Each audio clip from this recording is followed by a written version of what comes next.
Hello, adventurers and critics, and welcome back to Critical Role Reviews. Do not know why I decided to start that like an American game show host, but here we are. Yeah, so, uh, funnily enough, bit of a gap between this one and the last one because the show took a bit of a break as well. So,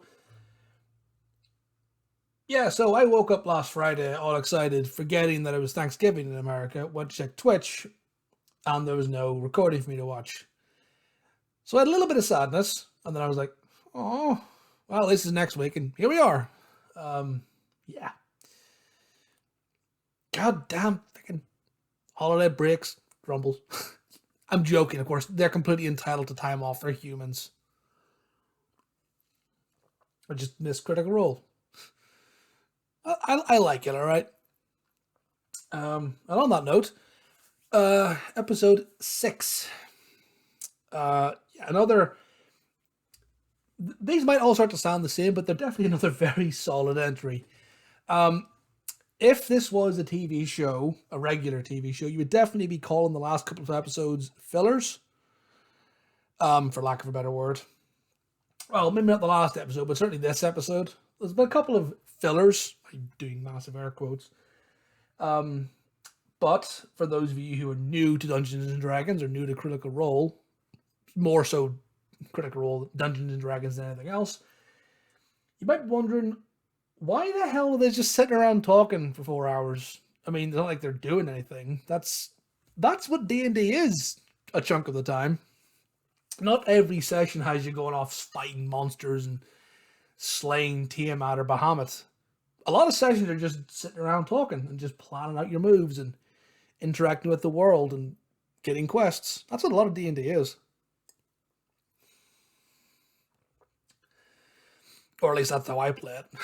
My sessions have been, combat, talking, combat, combat, combat. I mean, it kind of depends on what pace the party moves at as well, but if everything is combat, that's a lot to keep up with. And it gets boring very quickly. I mean, it's a bit like, I don't know, firing up GTA 5 or Red Dead and going on a murder spree. Yeah, it's fun for a while, but murder hobos aren't fun in D&D or elsewhere. It's fun for a while, but eventually you get bored. So this is where the world building comes in. And this is where you get the quote-unquote fillers. But still very bloody good. Really, really enjoying it. And really good game from Taliesin as well. The what the fuck is up with that drinking game. It's a really good way for early game D&D like this for the party to get to know each other. It's really fun, really good. But yeah. I might steal that at some point. I don't know what the fuck is up with that. Because I suddenly become a player. I've said, not to say suddenly. The champion that I'm a player with is spinning up again. Gonna start playing in the new year. So I might steal that game. That might be stolen and used. But it is a very good idea. Getting people to talk about each other. But we'll see.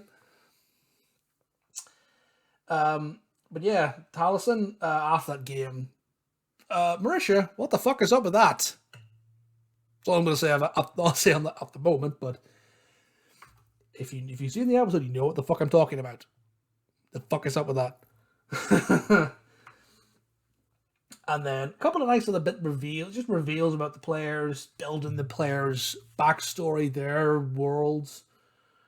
And yeah, just nice little quiet. That's a quiet.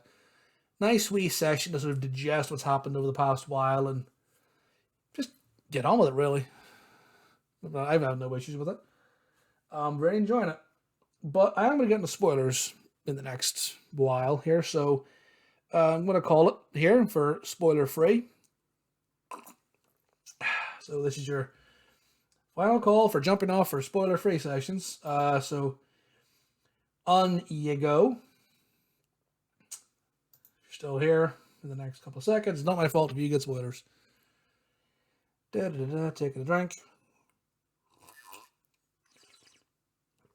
And Right. So, Marisha, what the fuck is up with that? Why the fuck is Delilah Briarwood your patron? Warlock patron. What the shit is up with that? Yeah, I'm going to address that because how the fuck did Delilah Briarwood become powerful enough to become a patron? For those of you who don't know, if you're completely new to this, spoilers for Campaign 1. But the Briarwoods, Lord and Lady Delilah and Silas Briarwoods, they were some bad guys. There were some antagonists from Campaign 1, specifically related to Talison's character, Percival Frederickstein von Musel Kowalski de Rolo III. Yes, that was his character's name. There were characters from his backstory that ended up being, party big bads. And they were a really interesting power couple. They were very interesting bad guys. Because, again, at this point, spoilers, Delilah Briarwood was a necromancer from Wildmount. And her husband, Silas, was just kind of, I don't think he had any magical abilities, but he died. Delilah Briarwood brought him back to life with the help of Vecna, the Whispered One. So Silas became a vampire. So Silas Briarwood is a vampire. Lady Delilah Briarwood is some sort of necromancer, with the ability to, at the end of the campaign, create a Draco-Lich, which was interesting. So we have Draco-Liches. She was able to create vampires. At one point, the party killed her, but then she came back to life. So is she a lich, actually? I mean, she could be. I mean, they killed her, and then she came back to life, and they killed her again. So could she be a lich? Could you? And my voice went there. I was trying to go high pitch, and my voice went nope. But she could be a lich. Oh, that's a thought. If you have any theories on this, by the way, please feel free to stick them in the comments, or, I don't know, message me or something, or reply to the video with a, what the fuck is up with that video. But Delilah Briarwood could very well be a lich. Wouldn't surprise me. I mean, Vecna was a lich.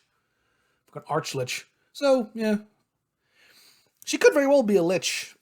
Demi-lich, maybe. And that's where she gets the power to become a patron. I think Warlock patron, the undead. I think it's a patron. So, yeah, that could be where she gets the power from. But holy shit. That's interesting. That's really interesting. Oh my god. That was a nice little Campaign 1 callback. That was the best. That was, for me, I think probably for the community, the biggest what the fuck moment. A lot of confused reacts from people who are new or haven't seen Campaign 1 who don't know who the hell that is. But yeah, that's who she is. That's the whatever the term. That's the info drop on who Delilah Briarwood is. Although odds are, if you're listening, you probably know that. But if you didn't, well, there you go. Yeah.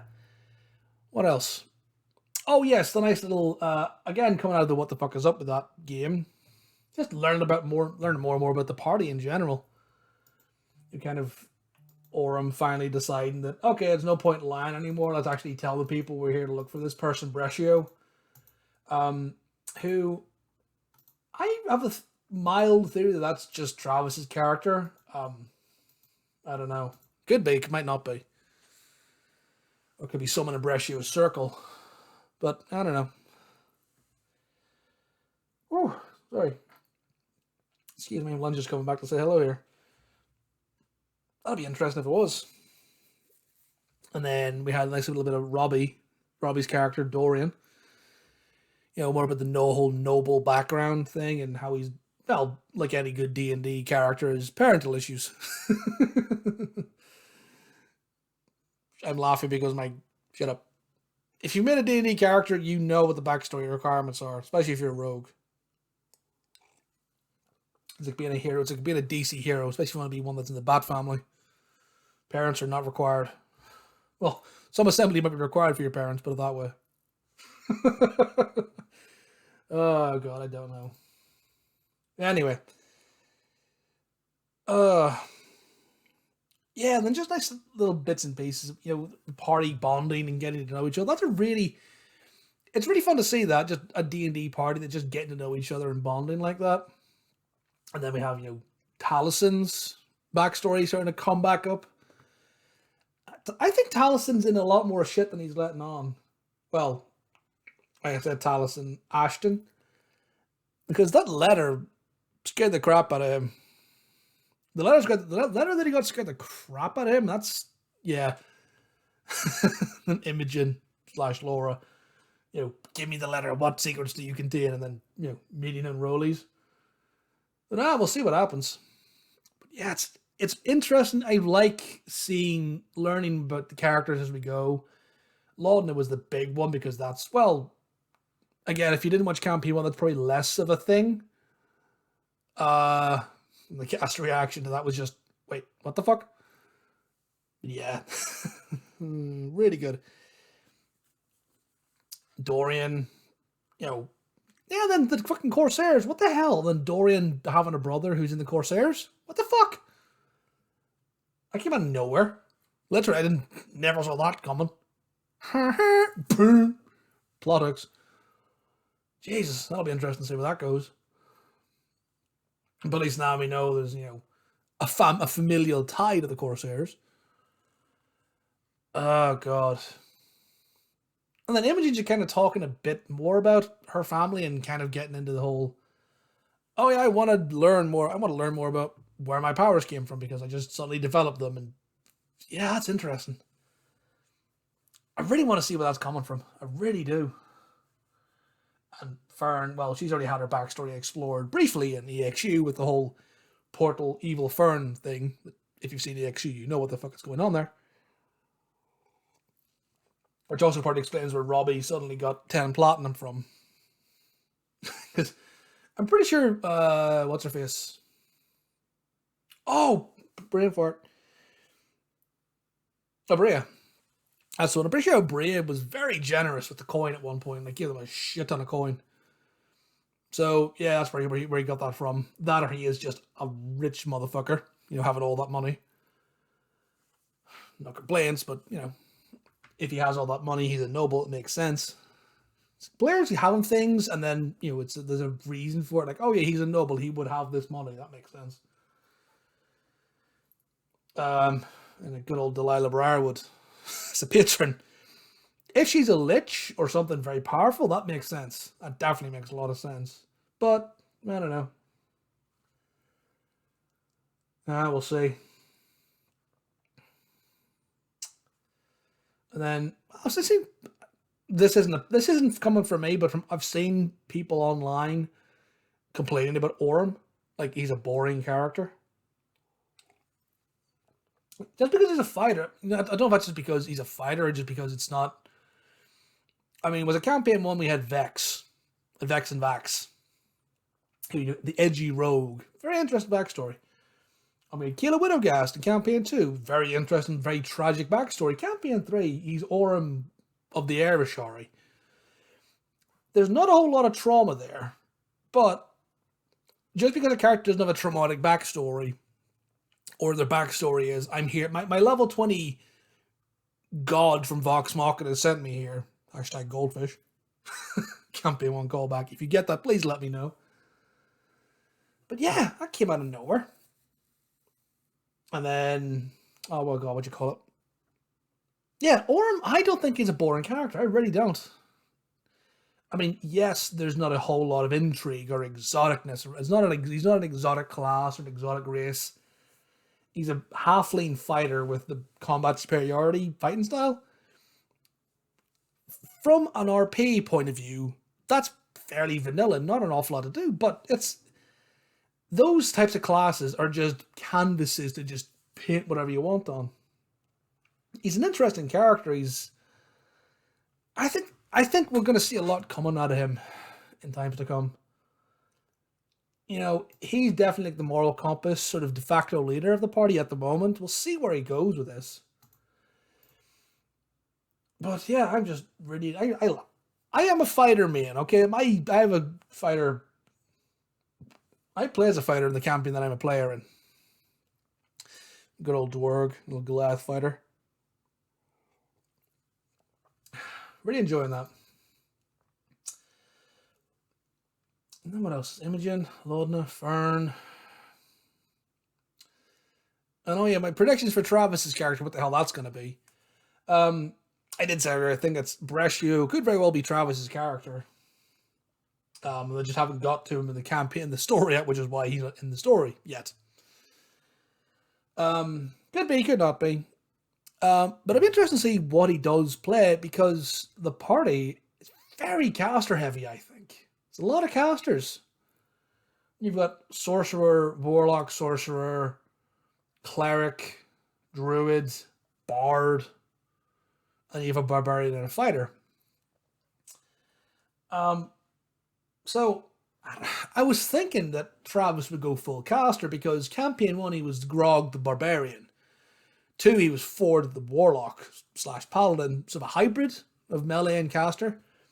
So I did think he would go full caster. I mean, he could very well just turn around and be a wizard. But to me, that leaves the party a wee bit weak in the the melee classes. Not saying that a party of melee casters a party of spellcasters is weak. But in my head, you need a chunk of melee casters, a chunk of melee characters, because wizards be squishy. For example, end of campaign 2 there, Caleb barely broke 100 HP. I mean, that's not an awful lot of attacks from some pretty nasty beasties, and then he's dead. So you need something to soak up the damage. Taliesin with his 52 hit points is level 4 barbarian. What the hell? But no, I would like to see Travis go full caster, but he could just, I don't know, Paladin maybe? I think the party is lacking a wee bit in frontline tank. And that could come back to bite them. Personally, that's me looking at the party. I mean, for the love of God, the last couple times they've been in combat, it's been against this fucking Duggar fella and all the little thingies, shade creepers. And those things have kicked ass. The party have struggled massively against that. And I'm not saying it's because they're all casters, but I'm saying it's because there's a lack of melee. Now, I know the EXU guys, Doran in particular, they is not afraid to jump in there and use his simple weapon proficiency to get stuck in. That's not a bad thing, but I would prefer, I think they're going to need something that's a frontline tank. Yeah, you've got Ashton, and yes, you have Orem. I think you need a paladin. A full paladin, that's what I think you need. Some sort of hybrid maybe, but I don't know. We'll see where they go. I'm not telling anybody what they should play. I'm just my theories is that they need a melee. They need more upfront meat, because they're gonna get in some shit, and it's gonna go badly. Because they've all low HP, and they're an early level party, but all the casters don't have much HP between them. I mean, I know they're low level, but a couple more levels, they're getting into some spicy monsters with breath weapons, and yeah, I don't see them having a whole amount of hit points by the time they get to level 10, maybe. And then you're into dragon territory, and dragons have breath weapons that do a lot of damage. I mean, we'll see. Well, we'll see. We shall see. I'm going to leave it there. Let me know what you guys think, if you agree with me in the comments down below, or not. Let me know if you're enjoying these. Hopefully, I'm hoping you stick around to listen to my ramblings and my rants. But I'm enjoying this, but I'm going to go ahead and knock it off now, because I've been chatting for a while. But yeah, hope you guys enjoyed it. Anything else you want me to ramble about or rant about, let me know down below, or yeah, just let me know. But yeah, until next time, critters and adventurers, see ya.